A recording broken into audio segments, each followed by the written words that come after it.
Hello to all my booty seekers and cheek chasers. This is the Carpe Natem Podcast.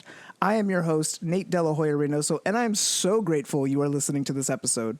If you're new here, you should know that I believe that my purpose is to uplift, inspire, and educate others to communicate masterfully so that they can better understand themselves and the world around them. I've spent years in the personal development and transformational technology space, and I want to share with you the wisdom that was passed down to me from giants in the industry. So if you're on a journey of self-mastery, just like me, looking to make dreams a reality and willing to be a leader for your family and community, then join me in seizing the butt cheeks of life and giving them a big ol' squeeze. Let's jump into the show.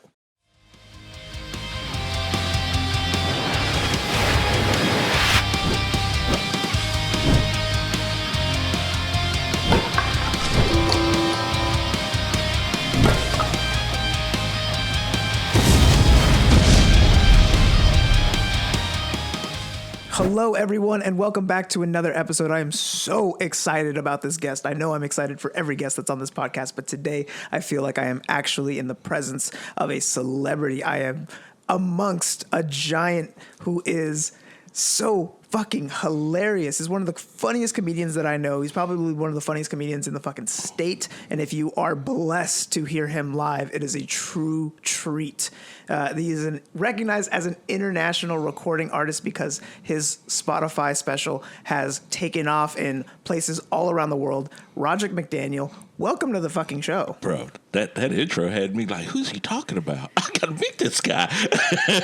I'm so excited to have you, man. No, man, I'm hyped for this, man. We always, the first time we met at the boat, we vibed. And that was my very first show. And you were so encouraging for somebody who is so professional, so toured. You came up to me, a newbie, and gave me kindness. Dude, you killed. Let's just be real, man. You killed. That was deserved, man. But that was such a good show. That was a fun show. Yeah, shout out to Angela Kay, who runs the boat show it's right off near the Domain in Texas. Yes, and it's off of Stone Lake, I think, or something in Domain. But it's one of the most fun shows you'll do, like outdoors, and the food tastes great, the staff is wonderful, and Angela runs a pretty fun show. But let's really talk about the main course of that night, which was you, man. Like, I have seen so very few comedians as polished as you are, and you can tell that you just have years of experience. Could you give a little bit of detail about your background, what got you into comedy, and kind of like what are some of the things you've accomplished over the years? Because it's just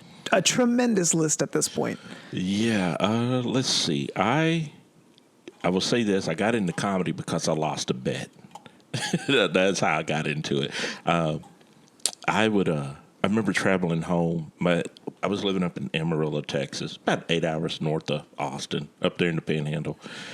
And my parents had moved to Austin. My brother and his wife, I think, were still in Amarillo at the time. And it was one Christmas, everybody was coming home. Whole family, grandmothers, aunts, uncles, cousins, everybody was going to be in Austin at the same time. And so they were like, you can't miss this Christmas. Because I just kind of, I was off and on Christmas. So I came home for that one. I rode with my brother and his wife. And we had a great time. But there was this weird thing my family would do. So the McDaniel brothers are my dad's cousins, and they're a gospel group, Southern gospel group. They kind of do that Mighty Clouds of Joy type gospel. So we would always have like talent shows every time the family got together. So either it wasn't even supposed to be a talent show. It was like karaoke, or they were singing, or my dad was a masterful comedian. He was always cutting up. And so would your dad do it in the same format as a comedian? No. He was just going up there and riff. Professional shit talker, could go in any situation and riff. I watched him in a church preach a sermon like that. He wasn't even a pastor. Dude just read the Bible and riffed. Had the gift of gab. Boy, blessed with it, man. The Golden Microphone Award. He unlocked that achievement early. And so I would watch him at Christmas, and he just, like, man, he'd be telling these jokes and controlling the room, and everybody's attention, the minute his mouth open, would look at him. And I remember I came home that Christmas, and I did this bit about his side of the family being black rednecks. And I was doing the whole, I was doing the voices of my uncle who sound like if you hear him on the phone, you swear it was some white guy from 1865 Tennessee talking to you, but it's a black dude. And I was making him be all the racist comments and the joke. My dad was laughing so hard. He had tears start rolling from his face. And this is what inspired the spark. Oh, no, I'm just thinking, oh, that was great. This weird bit that I have in my head that I was never using worked on my entire family. And my brother was like, hey, come help me get stuff out the car. And I went out to the car with him. And he said, I'll give you $25 to go to the open mic in Amarillo when we get back to town. And I said, why? And he said, if you go up there and make that guy laugh like you just did, you got a career in this. I mean, I don't know about that, man. He said, $25. If you suck, keep the 25. We never mention it to the family. I said, what if I'm good? He went, oh, if you're good, buy me a Mercedes-Benz when you get your first HBO special. And I was like, fair enough. And so, yeah, I came back home and I went to an open mic. And it was the Moran brothers. So that was Kelly from the Comedy Store out in L.A. He and his brothers, Kevin and Kenny, owned the Amarillo Comedy Club back then. And it launched a career of like Daryl Felsberg and Kristen Key from Last Comic Standing. Both of them were in that club with me. We all started in that same club. That's amazing. Yeah, so it was. I went up there for the open mic, and I was like, wrote my name down, and I asked them, what are the rules and what do we do? And this is my first time doing this. Oh, you're gonna get 5 minutes. We'll light you at 4. I think it was like really it was a 6-minute mic because they liked you at 5 and then you could wrap up and be off right at, here, we're going to let you do a full 5 minutes, then wrap it up. So I went up there and, I'm watching everybody go.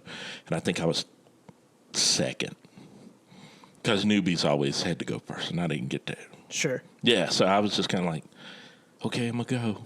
And so I went up and I started into my bit and I'm going to do the black rednecks joke and see how it works out. And so I'm doing it. And as I'm going through the joke, I'm like, that guy's not there with the light. Where is he? So I just keep going. And I'm like, this is the longest 4 minutes, 5 minutes of my life. What is going on right now? So I'm like running out of material. So I just finish it. What I knew of what I just did for I finished it, and I said, hey, thank you guys, good night. And I walked off stage, and the host came up, and I went, where was the light? He went, hey, the boss wants to see you. Go to the office. And I was like, okay, did I say something wrong? Nobody's telling me anything. So I get back there, and it was Kevin Moran was in the office, and he was like, how long you been doing stand-up? I went, it was my first time. And he was like, you got any more material?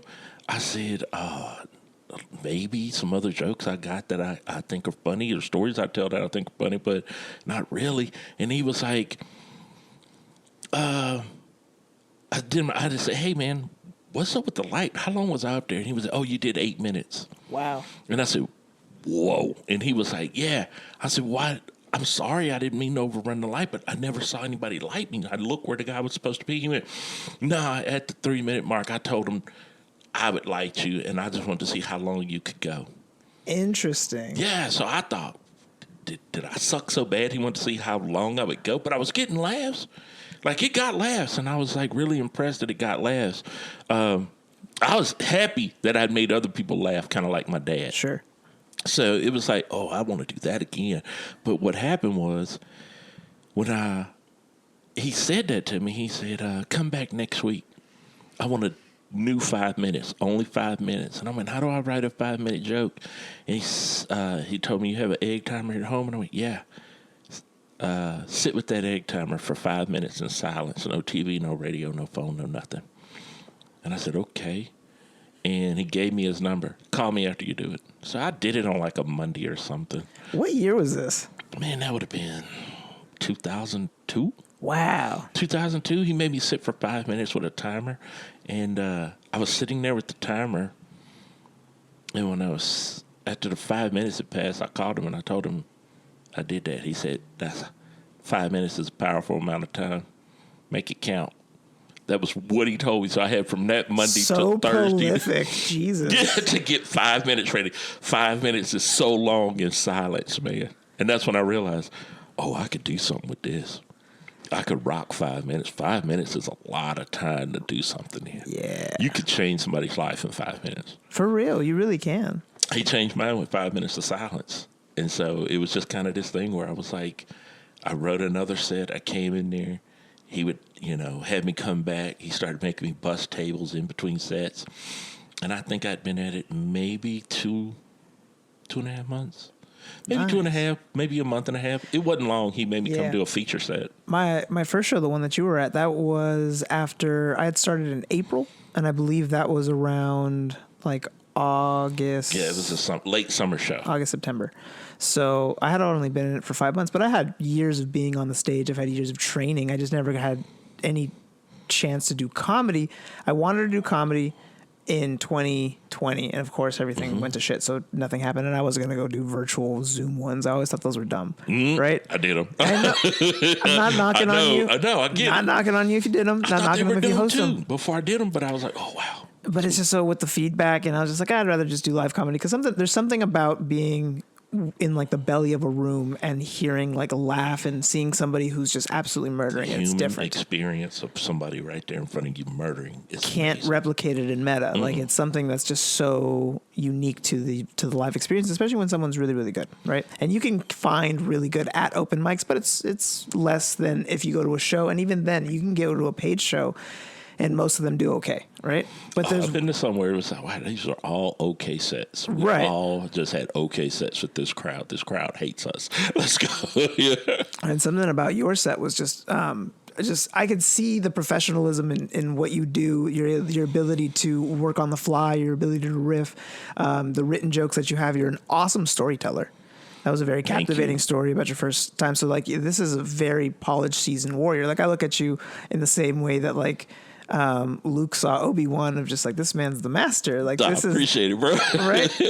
But I love the fact that you're continuously hustling and continuously after it. And at your age, yes. I'm assuming that you're not 21. I'm 51. I turned 51 in February. And you are just like relentless with more energy than some people that I know in their 20s. Trying, man. I'm trying to always watch. I watch you guys and I watch the young guys coming out. And when I go to open mics, I'm not there to do jokes. I don't really enjoy performing at open mics as much anymore. I go to watch the next generation sharpen their swords.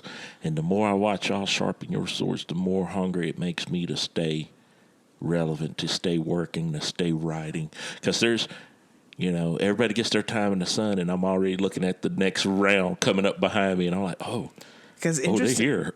Interesting enough, I do see a lot of comedians who kind of are like one-trick ponies. Yes. And they have like a very polished set, and I've seen them 3-4 times, and they're copy paste. You've seen that same set multiple times. And it's like, oh, okay, I thought you. And then there's some comedians who like, yeah, I've seen some of their jokes, but then they're always coming up with new material, new bits, staying relevant as much as possible. And funny enough, like I wrote a joke that was really funny. The more time that passes, the less funny it is because we distance ourselves from like the moment that it happened. Yes. And so for you, it seems like the desire to keep up with the kids is making you like stay kind of youthful, stay after it. Oh yeah. No, man, that's next generation, man. Especially in Austin. I feel like I've been in a lot of comedy scenes, but the Austin comedy scene has so many unrecognized killers that are not, I'm a year in or I'm 2 years in. And I'm like, any special comedians you want to give a shout out to? I love spreading love. Bro, yeah. Look, right now, you, bro. That set was beautiful at 5 months. I'm still going to give that props. I really saw, what was her name? Mallory Raquel just the other night. And she's an open micer, and she got on a showcase we did for Jordan McDaniel. And Jordan, he's great. Yeah, Jordan had put this Jordan's show. Wonderful. It was just beautiful. Like it was Daniel West, Jordan. Another great comedian. Yeah. He was a guest on the podcast. I love Daniel, man. I met Mallory Raquel that night. I met, what's his name? Jason Ball? No, I know Jason Ball. I love that dude, man. No, this was a Spanish dude, Jason's. Rodriguez? That's it. That's who it was. Yeah, he was there. Super it was funny like too. Boom, boom, boom. Jordan puts on really good showcases. I'm actually going to do the one on the 16th with him. I'm honored because he is a very hardworking husband. This is like the third or fourth podcast where I've like name dropped him because he's just a monster. Dude, he is putting in the work, man. And I got my show coming up in. I got a show coming up in May here, and they asked me for 5 names, and I threw 5 at them. I said, "Yeah, choose from this list." You know, my boy Ben Horn. I love Ben. Ben is one of those. Yeah. To me, Ben Horn is the closest we have to Anthony Jeselnik, and nobody's giving him the love. Interesting. Because he writes like Ryan Joseph. Ryan Joseph does really dark jokes. And he's got a killer set. Yeah, they're all one-liners. Just like Anthony Jeselnik. He's found his lane. He's really good at it. All his jokes have like a takeaway or like a diversion kind of thing. They're very funny. Yeah, so Ben Horn figured out, what if I did that and mixed in like Bernie Mac and told these stories? But they're all going to just swing wild to the left at the last minute. And I watched Ben and I was like, I love this dude, man. I think he's doing some dope shit. So yeah, it's a lot of people out there, man, and I'm in this scene, especially women like Maggie Mayfield. I love working with her. I'm glad you're giving love out to other comedians, because it sometimes feels like it's a dog eat dog world amongst artists in general, and I don't believe in that. I don't think that it's one of those things where it's like a sport where you have to win. You can just be great, and it doesn't take away from anyone else's music, or it doesn't take away from anyone else's abundance. It's just all there for the taking. Like, there has to be a number 1 NFL team every year. There has to be a number 1 baseball team, whatever. I get it. It's a sport of competition, and there is competition within art, but it should be in the spirit of camaraderie more than it is in the spirit of like, I need to make sure that you don't get any so that I can get more. It doesn't work like that. That is part of the problem, the biggest problem, I think, in comedy. And it's not just the Austin comedy scene. I was in the Amarillo comedy scene and it happened.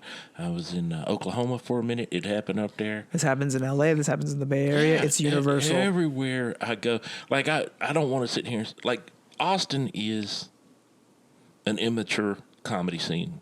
You think so? Sometimes, man, I think it's really weird. There was this thing where I made a comment. I said, Austin picks 5 black guys that they're going to root for. And that's their 5 black guys. Those are the 5 that make it to their pro team. And once they get that 5, you're not in that 5. Austin does not recognize you. Interesting. And it was a weird thing. And I could name the 5. And anytime I would name the 5, they would start going, there are certain showcases that they're going to play on that I will never be a part of.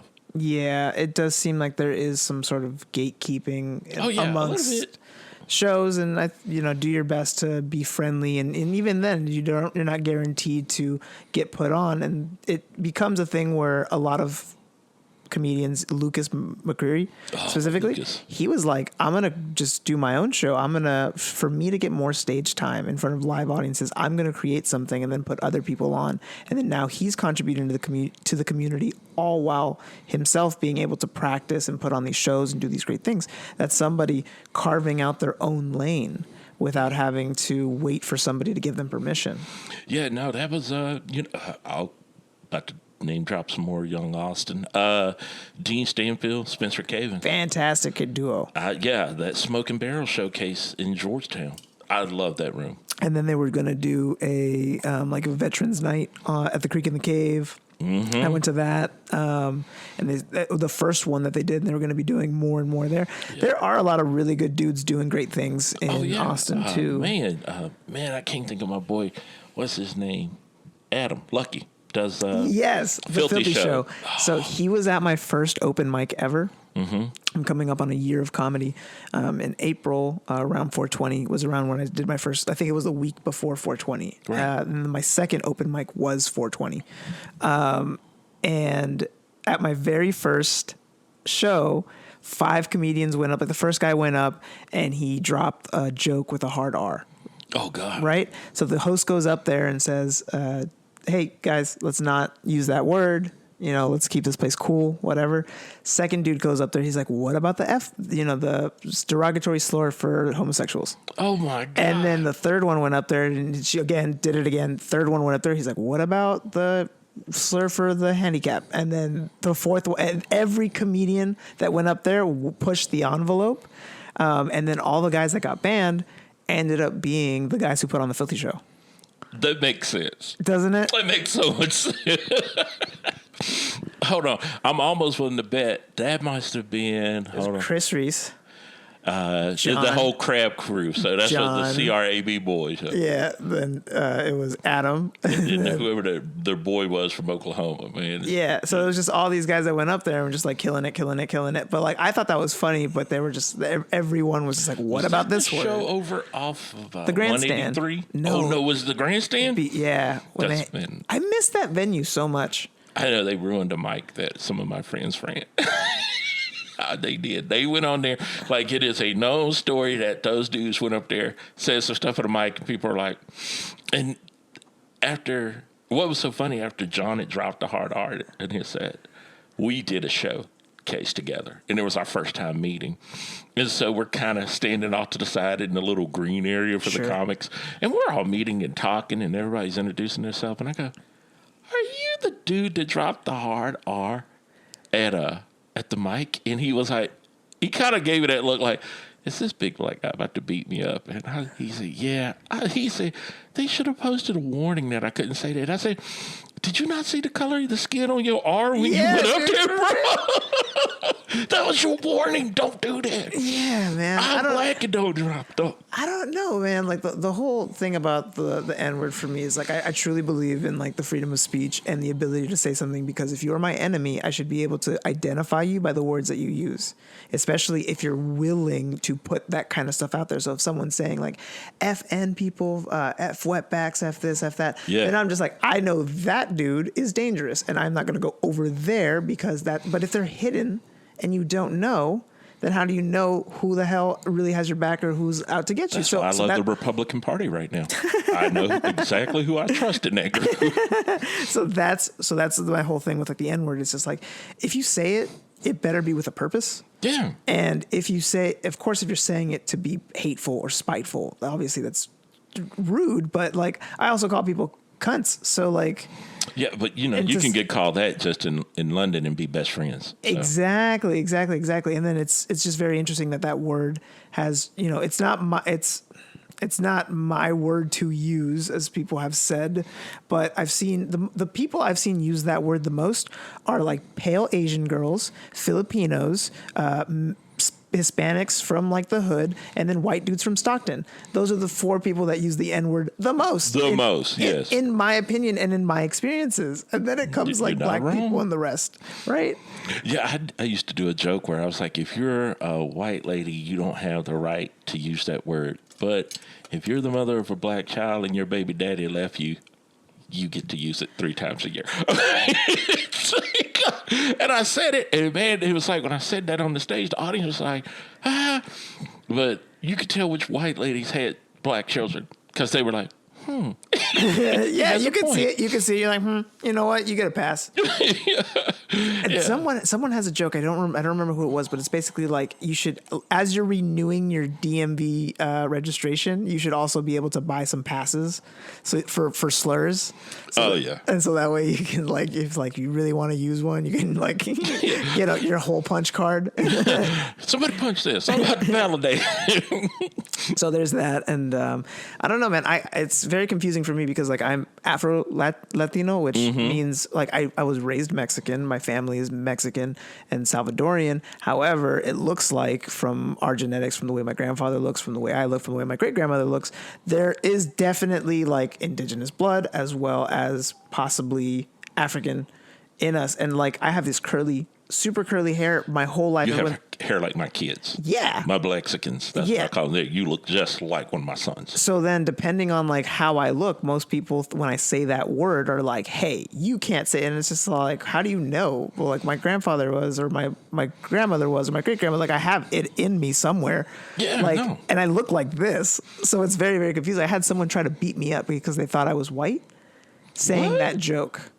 And I have a joke where I say the N word, but with an A, you know, because again, raised on hip hop, grew up Afro-Latino. It's just like, whatever. And then all of a sudden Joe Rogan couldn't say it. Then all of a sudden it's just like, oh, we can't say it either. I didn't know. I don't know who to fucking say it. So it's just like, I just choose not to say it now. But God damn it. In the past, I used to quote Tyler, the Creator constantly. You know what? I'm starting to notice the older I get, the more I'm using it. And I call everybody, like white people, white ladies. I've called a white lady at one of my shows, one on the front row. I call my dad that every time we pick, like sometimes I'll call him, I'll be like, what's up? And he'll say it back. And it's just silly to us. It's just a word. And I know it's terrible and people will be like, I can't stand you. But it's just like, I don't give a fuck. It's communication. And like the communication that I'm coming across is not like, hey, you terrible person. I'm being like, hey, my loving, endearing person. Exactly. Right? I say it the same way that, Mos Def and Talib Kweli say it to each other. Exactly. It's our word now. Can't get mad if I got an A on it. So, but I do have a white friend that calls you fellas.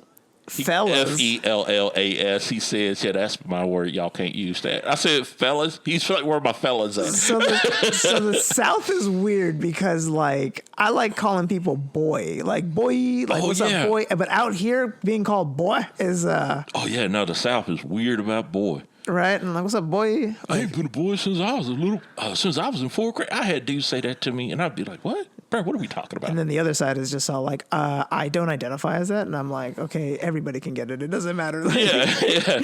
I got another word for you, and you're about to identify as that. And the word is cunt. So, but yeah, the reason this conversation got derailed, but it's just like, if you're going to say it, it has to have like some sort of purpose to it. And also freedom of speech, but not freedom of consequences. Because if you say a word and you're of a certain skin color and you know that word causes spite and anger to come out of people, because there's people who've used it, like Louis C.K., I think uses it brilliantly. It's dumb. He owns it. It's like just off the cuff, and he knows that there's repercussions to it, but he just kind of uses it, and it makes me laugh. Carlin did that. Carlin did it.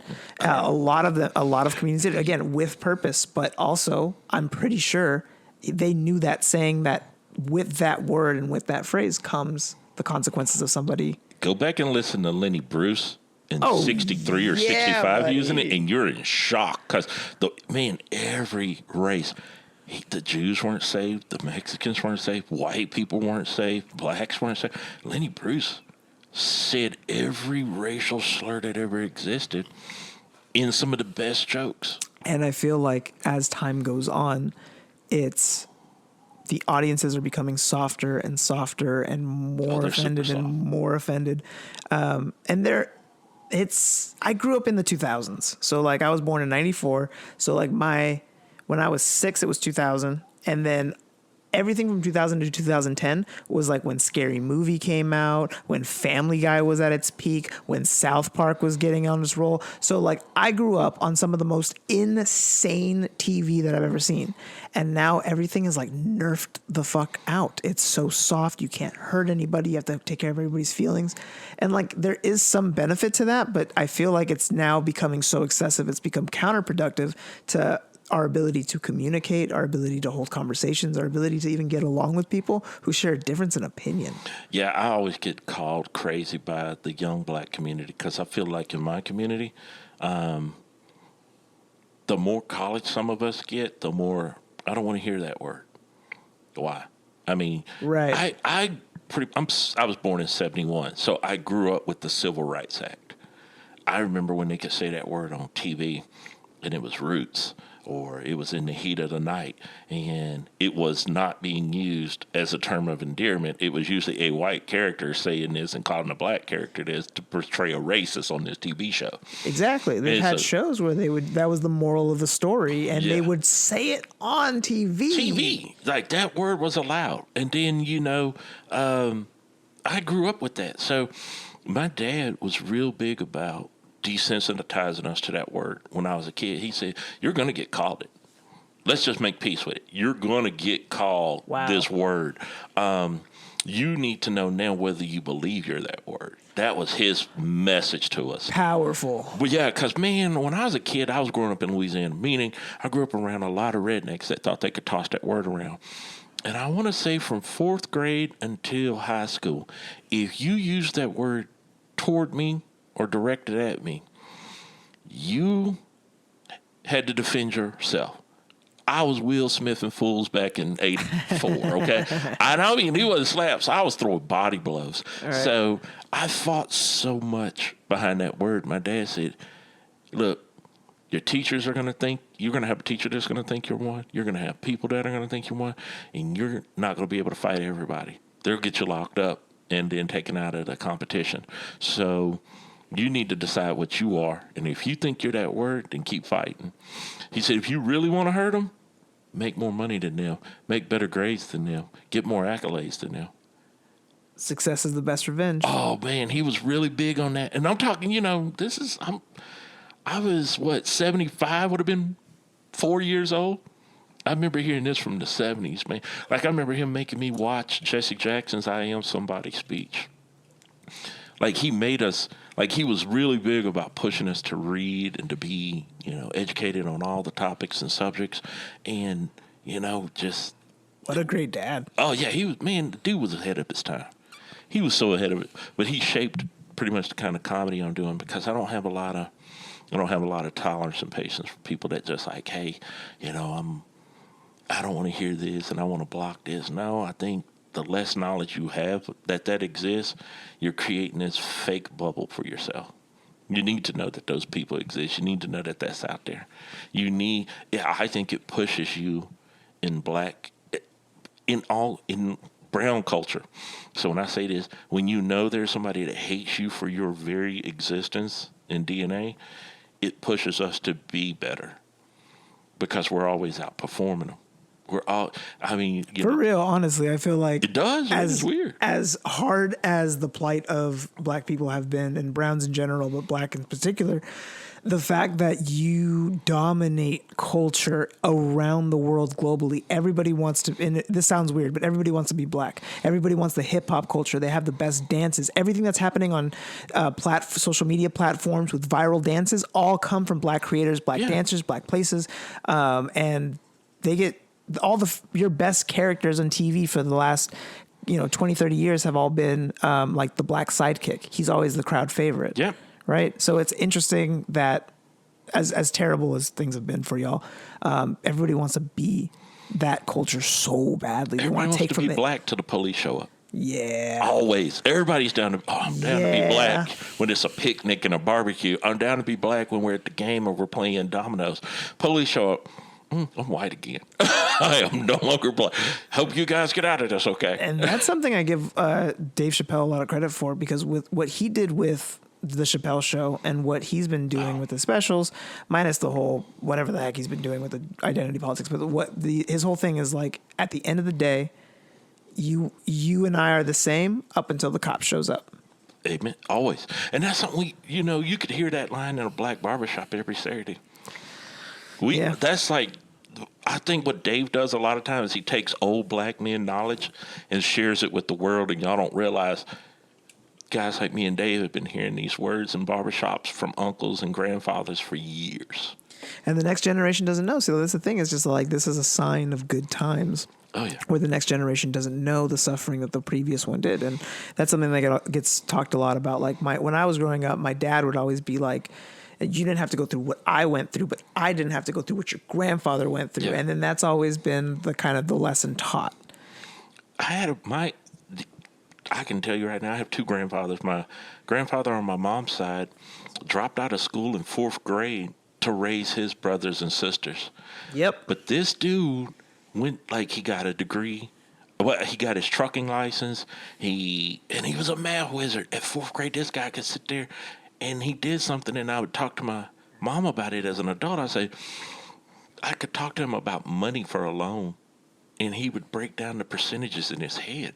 Smart man. Yeah, well, what you would be looking at this APR, and he would talk so weird, be like, man, what you be looking at this APR? And so he would say to Roger, he never called me my real Roger, what you got to do? You be looking about 320, 325. I was like, he was like a badass Mike Tyson sometimes. But he knew how to do these crazy numbers, and I'd be thinking, why do I still have to go to school? Look what this guy did with a 4th grade education. And they were like, you're going to do better than him. I don't want to. So the idea here is that like formal education can only get you so far, but it's the personal development and the actual self-education that you do and apply to yourself with the intention of becoming better that really shapes like who you become as a person. Oh, wait, Ben, I think most people think, oh, this college degree is going to solve it all. No, it will not. Nah, It will solve your not being in debt issue. It will put you there. It will, and unless you apply it, unless you're able to do something with it. But even then, it's still it's not a guarantee anymore. Before that was the pathway, but now it doesn't seem like it's really helping anybody out. Unless like you have to be like a doctor or somebody that really needs the education in order to be that thing. Most jobs can be learned with practice. Like there should be working jobs that lead to a degree instead of having to learn all this like theory. And then you start working at the lowest rate that they can offer you because you're fresh, but you have adult student debt. You have adult debt. Like you have hundreds of thousands. You know, let's just say you were lucky and you got out of school with like 60 to 80,000 in debt. That's still like you take that debt to your grave before you even get paid enough to pay off the interest on those bad Unless boys. you're coming out there like, I just got lucky with Bitcoin and I'm a millionaire overnight. There's no, I'm 51 years old and I still have student debt that I'm paying off. Fuck. That I'm paying. I went to college late too in life, but I have debt that I'm paying off, and I'll just kind of sit there and go, if I don't get a Netflix special, they're never getting this money. For real, dude. They're never getting this money. I mean, I guess they can fight over a couple of comic books and see if they can sell one. That'll pay them off, but I don't care at that point. That's ridiculous, man. And I'm dying with that.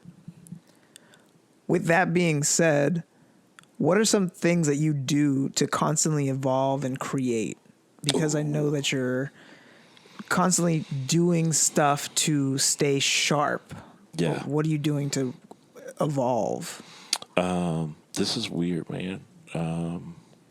Okay, I'll just say this. I watch a lot of anime. Hell yeah. That's my jam. So, I mean, like, hardcore fan of anime. Same here, buddy. So, I have my anime list account. I'm keeping track of the episodes and seasons and everything. I do, like, I'm really hardcore deep down the well hole of weeb culture. And so when I'm watching anime, I'm always looking at the storylines they're pushing and stuff. And I go to anime conventions and I got to go with you to one. It's down. a different experience, bro. Hell yeah, I'm super down. I can tell you right now, Will Williams and Jacques Poe went with me, and they see it. They see that. Look, come with me. I'm down. I got a couple coming up. I'm going to take you to a few with me. It's a different world that I'm in because I'm doing panels. I'm guest hosting panels with my boys, and so I'm doing shows where we, like my boy Pixelation, the YouTuber, I've been on his Twitch cast a couple times, and we do panels where I'll come in and he like a breakdown. Hey, this is the best of Madhouse anime, and he'll give you the history of this anime studio. Damn. And he does that kind of stuff. And I would watch him, and then I started doing Welcome to the Trash Heap, which is I watch so much bad anime, like the worst, the B-movie anime, that I can tell you the best of the worst. And it's what Welcome to the Trash Heap meant. It's, hey, I'm watching trash. Come join me. I'm watching anime trash. And so I would tell my boys, it's a slogan now. They say, hey, man, have you watched it? Yeah. Are you throwing it on the trash heap? That's a question I get asked a lot because of this panel. And so you carved out your own little lane here. I did. I was already there. So you monetized weeb culture? I monetized it for me. That's fucking beautiful. That's fucking beautiful. I was watching so much anime. And my brother always said, man, if you could figure out a way to get paid for sitting in this room and watching anime, that'd be amazing. And I was like, yeah, it would be. And did not realize I was doing it. Like I'm getting paid to go host anime conventions, or I'm getting paid to go do stand-up at anime conventions. That's awesome. That's so awesome. I can be a featured guest. People pay me to come do stuff at their conventions. So yes, I monetized it. And that's something that I support, and I encourage people who have weird niches or in weird things. Like that's awesome that you like those weird things. You can do what you love. You can be in the space of something that you support and genuinely like doing and also get paid. Everyone thinks like, no, I have to have a day job. I have to do something else. I have to do something productive. But the whole thing is like, if there's something that you absolutely fucking love to do, there is a way to make a living doing that. Yeah, 100%. You just got to figure it out. Is there any advice you wish you would have learned earlier in life? Yes. Because this is my 20-year anniversary in comedy. Congratulations. Thank you, man. And I'm seriously thinking about writing 20 essays. 20 essays, my take on 20 years in comedy. One of the things that I wish somebody would have taught me, like an old school veteran, I wish would have came to me and said, don't pay attention to anybody else. I think way too many times competition can either make you bitter or better. And I think a lot of times people let it make them bitter because they're always looking at somebody else. And why has so-and-so got all these shows? Why has so-and-so got this? You know, you're going to notice it. You're going to notice it. Don't let it make you bitter. So instead of focusing on what they're doing, a lot of times I like to focus on what am I doing? How many shows, did I apply to? How many comedy festivals did I send out tape to? How many clubs have I reached out to that I've never played at? And it's because it's hard, man. I mean, nobody's going to root for you as hard as you root for you. Absolutely. I mean, you got to be your number one biggest fan half the time. You have to be your biggest fan. You have to be your personal assistant. You have to be your manager, your scheduler, your finance major. Like, you have to be everything. Yeah. As somebody who has such a busy schedule, who's playing all these shows, who is booking all these things, running conventions and all this stuff, what do you do to maintain balance, especially amongst all of the things that you have your fingers dipped into? Put a good team of people around you. Yeah. Good. I have a great support circle. I didn't even realize I had that great of a support circle until I started taking account of everything that I get to do. But my boy Shannon Mugridge, his wife Amy, is one of my agents, man. She represents me on stuff, so she will book shows. She'll do some of the legwork for me. If somebody wants to act a fool on a contract after talking to me, I'll make them talk to Amy, and then the price goes up, and you get right. It's, Ron Herron with Herron Entertainment. He was putting me out to work nationally. So big shout out to him, what he does for me. But having good people around you that want to see you be your best version of yourself helps. And so I have to use the Google Calendar all the time. I hated that I gave Google a shout out. But yeah, I had to use their calendar all the time. Everything's on there. Like, hey, here are conventions. I got ordained. Here are 2 weddings you got coming up. You're literally doing so many things. I got to track it, man. I don't want.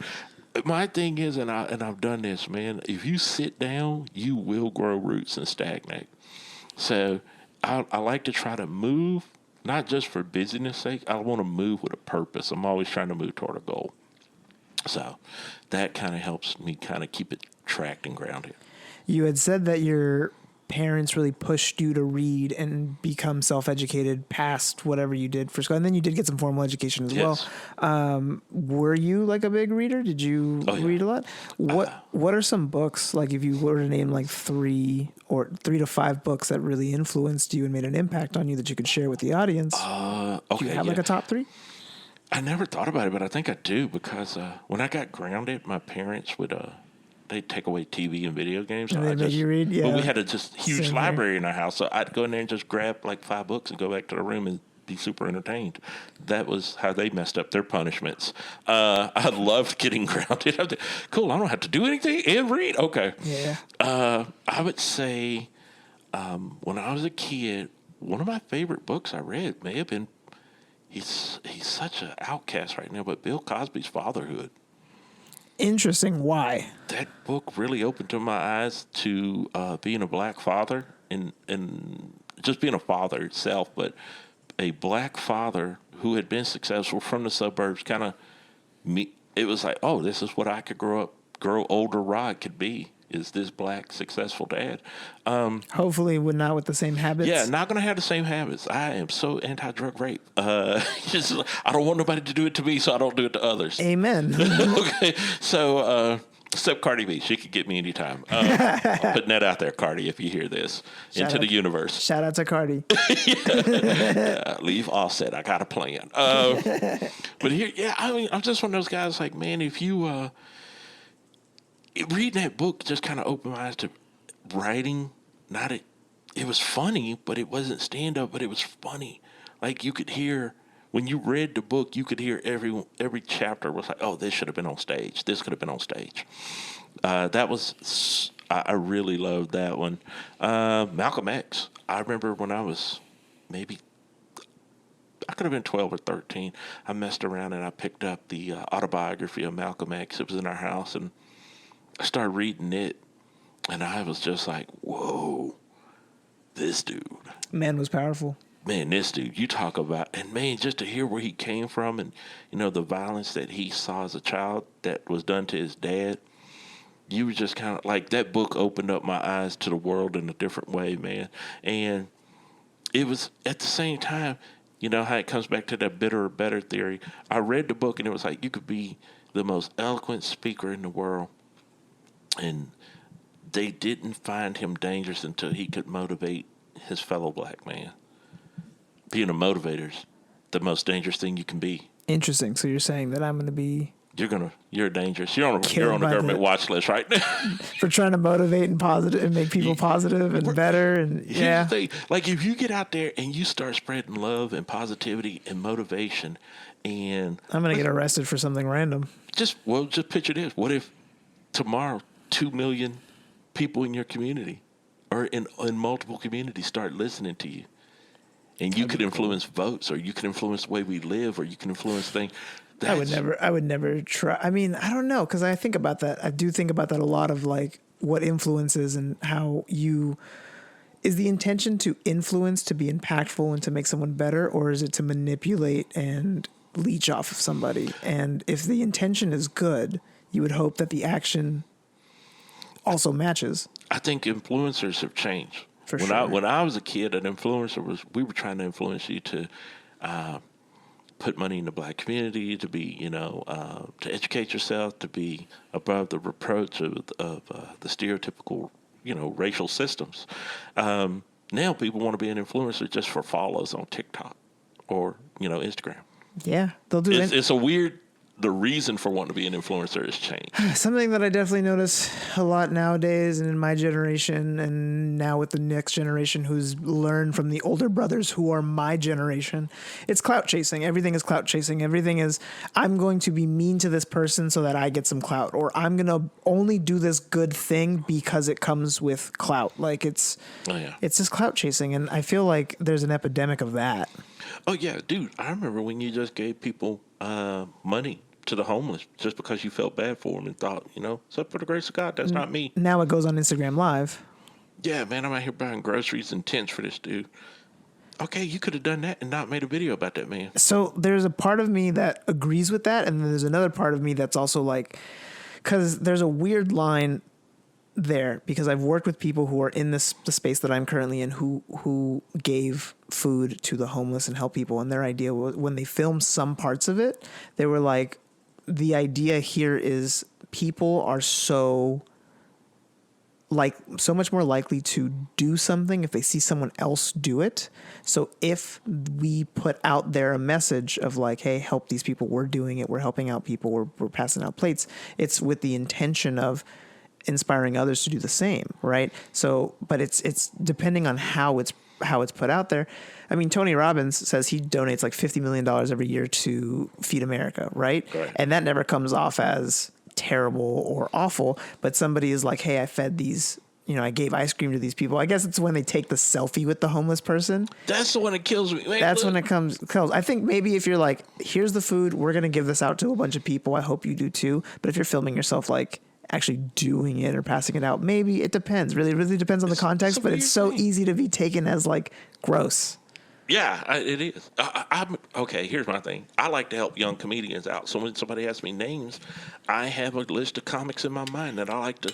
Hey, have you worked with so and so? Have you worked with so and so? And I'll give names. Hey, you need to. I'm having you send a video to these people. I'm trying to see if they can't get you booked. And you've done that with me, and I really appreciate you for that. It's a way to do it. But I'm not going to make a video of me doing that.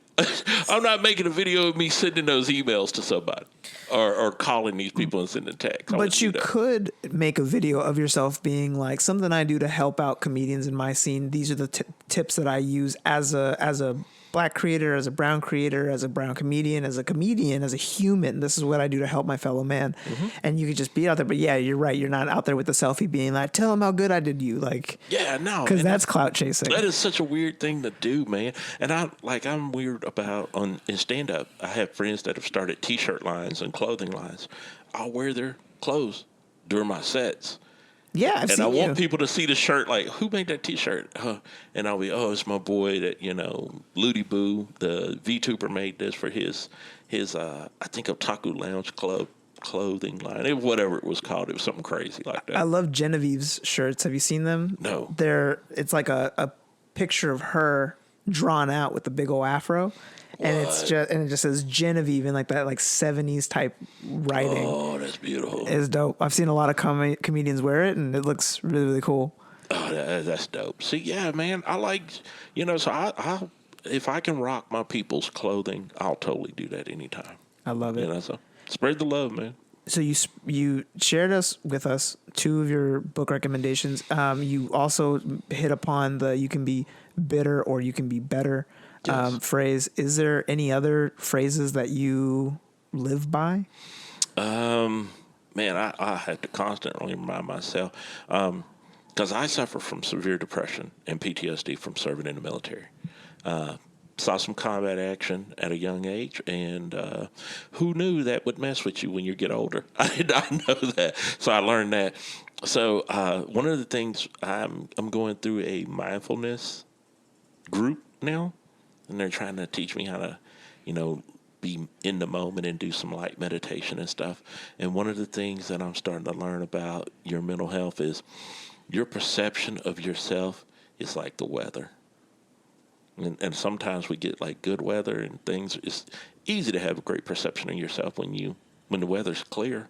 Yeah. It's harder to see yourself when the weather's foggy and stormy, and I have to think of that in weather terms with my brain because my brain... In weather terms. Yeah, your brain is the weather. You haven't changed. You will still be you. The weather makes it harder to see yourself sometimes. Yeah. So I can't always listen to my brain because I have one of those weird brains that tells me conspiracy theories about myself and then I believe them. Yeah.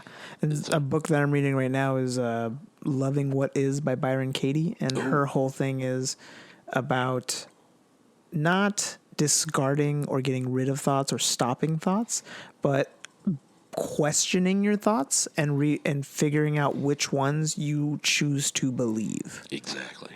Right? Because whether you have a good day or a bad day, it doesn't really matter because you made the choice to have either both. There's things that happen outside of your circumstances, right? Like someone rear ends you in traffic, right? You don't control that. But you can either get out the car swinging or you can be like, hey, are you okay? I have insurance. I have this. I'm okay. not going to react to this that has come before me. I'm learning I used to be always kind of short.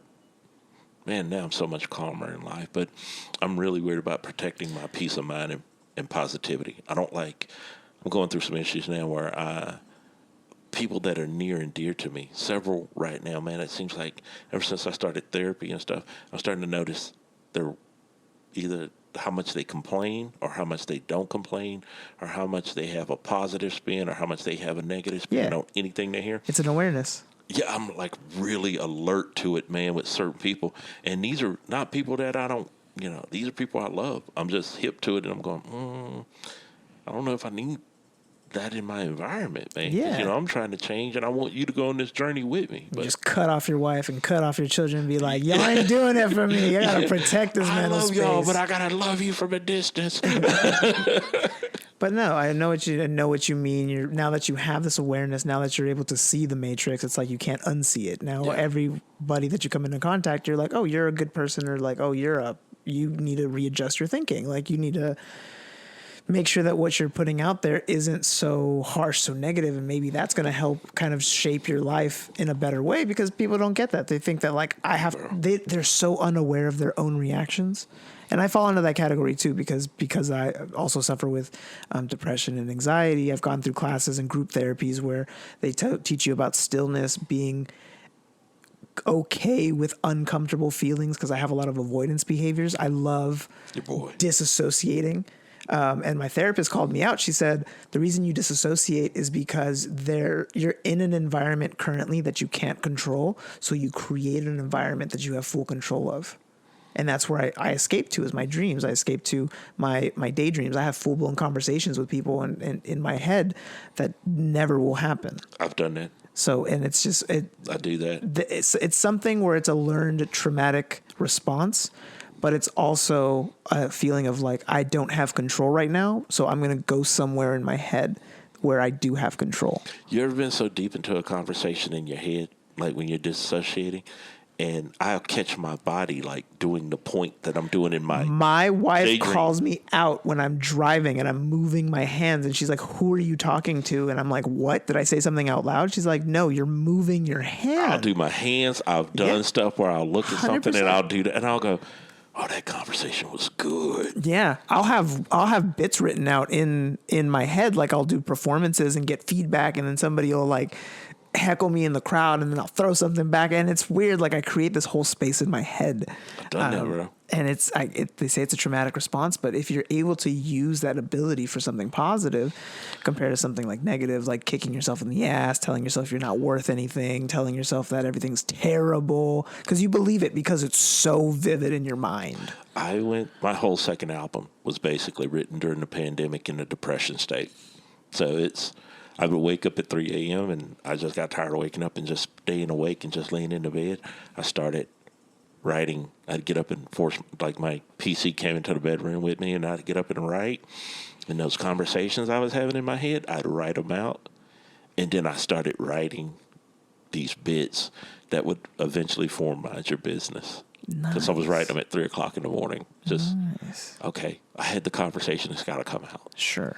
So, yeah, I get it. I do that. And sometimes when the head is so loud, the best way of getting it out is like putting it on paper, just getting it out of your head. Sometimes I do this thing. It's a meditation practice. It's also a journaling practice. They say to write it, but I go typing. Mm-hmm. So basically any thought that comes out of my monkey brain when it's just let loose, just write, type. That's how I do. Sometimes I write fuck 7 times. It'll be fuck, and then it just gets all out of my head. Basically, I just empty the cup, because eventually at the very first, you're just writing to write.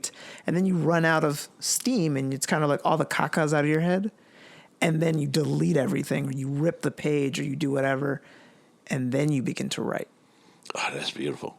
Because it gets all the caca out. And sometimes in the caca, there will be something cool that you can pick up. But most of the time, it's just garbage. But that's what's in your head. It's just garbage. And you get it out the same way you pop a pimple, the same way you pour out a cup of sludge. And then you refill it, and then you sip from the cup. And then you're like, oh, okay, this is actually something I can work with. This is something that's actually I have so many digestible. joke bits that are just terrible. Just, where did this crap come from? But I said it, got it out of my head. Like I had this bit, I don't even do the joke, and it's fully written out.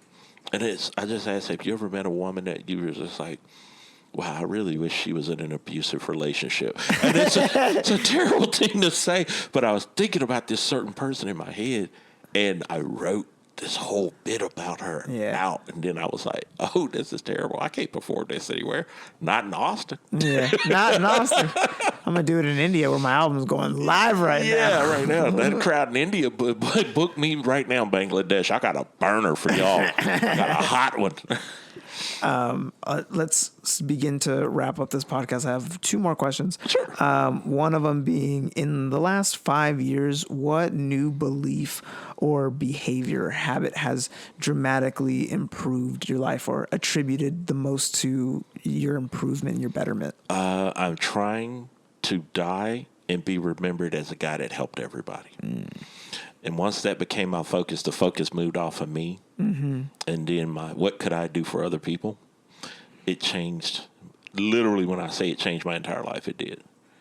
Because comedy is an easy way to get self-absorbed and wrapped up in self. It's all ego. It is. So it's so fun. That's why it's so fun. Yeah, we're for that time you're on stage, you're a rock star, man. Whether it's 5 minutes, 10 minutes, hour, whatever, you're a rock star. All eyes are focused on you. The most self-absorbed thing you can do. Yeah, even when you come off stage off of a bad set, people are like patting you on the back, like, "Yo, you did a really good job. Can't believe you went up there, man. Like, so good. Man, they're so brave. Yeah, thank you. You know, yeah. I'm a warrior. But yeah, no, man. I changed my focus, man. I got it off of me, and I said, what can I do for other people? I just want to die Like, that became my focus. When I die, I want people to be at the funeral and go, today they buried my best friend. And that means to be a best friend, you did more for others. And I work from a place of trying to do for others. And I've found out something. Christian friends will say you can't outgive God. Non-Christian friends say you can't outgive the universe. Yeah. It stands true for both, however you want to say it. Yeah. And the more I have given, the more I try to give myself to help others or to give people another leg up, the more even people that want to ruin me, that try to hurt me, things that they've tried don't work out. The universe is always just kind of seems to be aligned toward, I'm going to bless Roderick, even when there are ones that want to curse Roderick. And it's because I work from a place of what can I do for others, not what can I do for me. It's a place of service. Yeah, I mean, I got a 20th anniversary show coming up, and I just sent them names. It's just, they were like, hey, who do you want to open for you? Here's a list of young comics. And I must have threw them 6 or 7 names, and I just said, you choose any of these people. Because I think they think I have a bigger following in Austin than I really do. I think they think the show's going to sell out, and I'm going to be like, you're going to be so disappointed. I have 3 fans. Hey, my wife will come out and support. We'll Dude, definitely come out. It's going to be a fun show. Yeah. It is going to be fun, but it's so it's weird to even think that I'm about to do 20 years. So I'll have to talk to you about that at a later date. I'm still trying to deal with that. Dude, congratulations, and I'd love to have you back on. Last question. For somebody who is basically new to their passion, to their dream, they're currently pursuing it, they're like a month into doing whatever they're doing, what kind of advice would you give to them as just somebody who's kind of been through it now 20 years in? What's the advice that you'd give to like the newbie who maybe hasn't seen any success, is trying something new, is scared to go big? Keep going. You're going, man, look, the weirdest thing people used to tell me was like, the breakthrough is right there, right when you're ready to quit, the breakthrough is about to come through. And you will want to quit all the time. And they're always, every time, 20 years later, I can say every time I've got to the point where it's like, maybe it's time to hang it up, that next breakthrough came. So it's not about being the best. It's not about being the brightest. It is about being the most persistent and consistent. Stick with it. Stick with it. Man, I promise you, just repetition, going to the gym.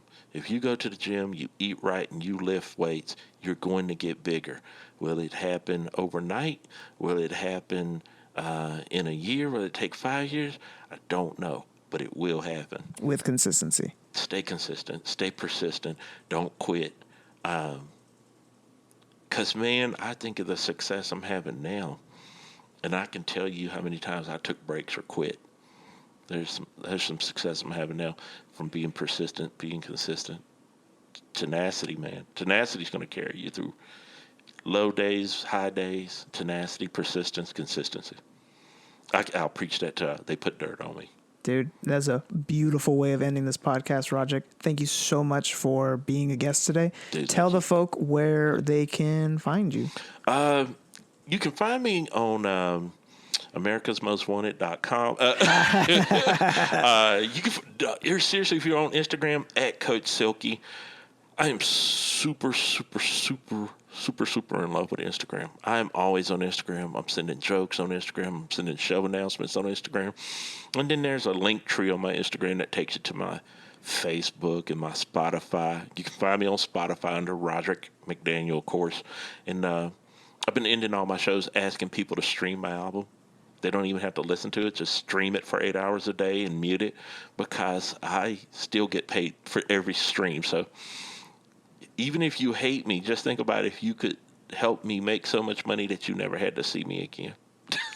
That's what I tell my enemies. Just stream the album and you could get rid of me with the money, please. Best way of doing it, right? Please, just get rid of me by making me so rich I don't have to come out of the house. There you go. Roderick, thank you so much for being a guest. Thank you always, man. Thank you. It's an absolute pleasure.